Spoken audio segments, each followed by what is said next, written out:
పూర్వం ఇద్దరు పొరుగింటి వాళ్ళు ఉండేవారు. ఒకరు చాలా ధనవంతుడు, మరొకరు చాలా బీదవాడు. అయితే బీదవాడు ఆందోళన లేకుండా ప్రశాంతంగా నిద్రించేవాడు.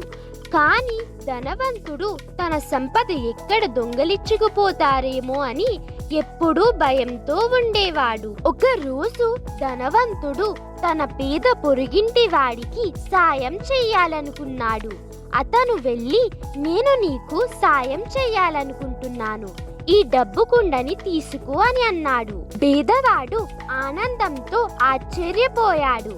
అతని కళ్ళల్లో ఆనంద కన్నీళ్లు చిలకెత్తాయి. మీ గొప్ప హృదయానికి కృతజ్ఞతలు అని చెప్పాడు. రాత్రి అయ్యేసరికి అతను నిద్రపోవడానికి ప్రయత్నించాడు. కానీ అతనికి నిద్ర పట్టలేదు. అతను ఆ డబ్బు గుండ గురించి ఆలోచిస్తూ భయపడిపోయాడు.